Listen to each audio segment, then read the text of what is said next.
The Walrus and the Carpenter, by Lewis Carroll. The sun was shining on the sea, shining with all his might.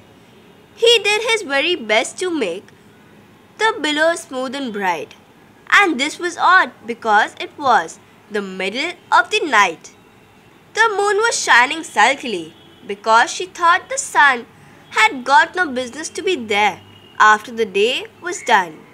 "It's very rude of him," she said, "to come and spoil the fun." The sea was wet as wet could be. The sands were dry as dry.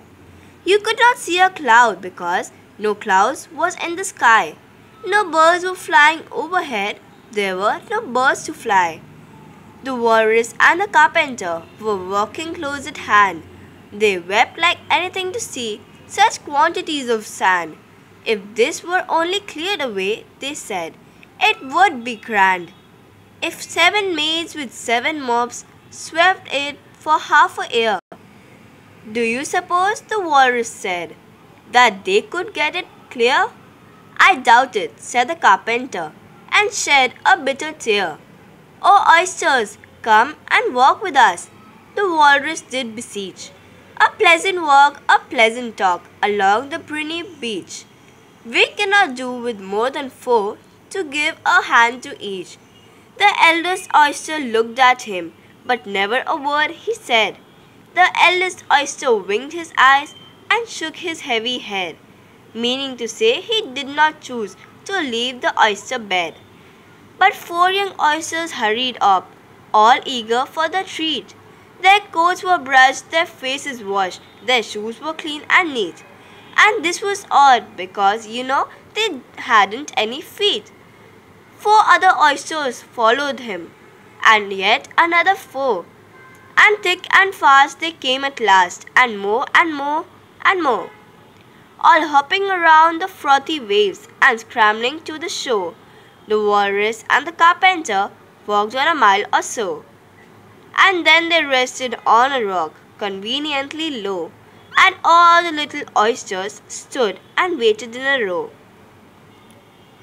"The time has come," the Walrus said, "to talk of many things, of shoes and ships and sealing wax, of cabbages and kings, and why the sea is boiling hot, and why the pigs have wings."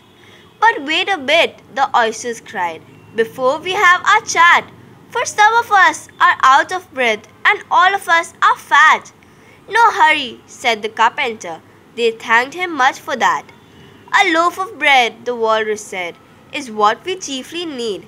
Pepper and vinegar, besides, are very good indeed. Now, if you're ready, oysters dear, we can begin to feed." "But not on us," the oysters cried, turning a little blue.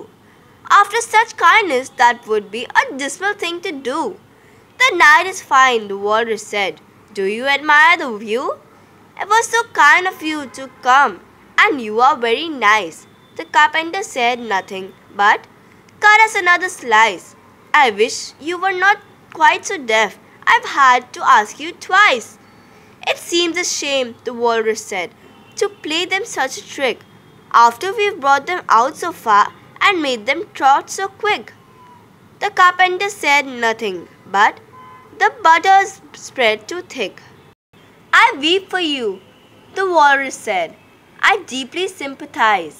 With sobs and tears he sorted out those of the largest size, holding his pocket handkerchief before his streaming eyes.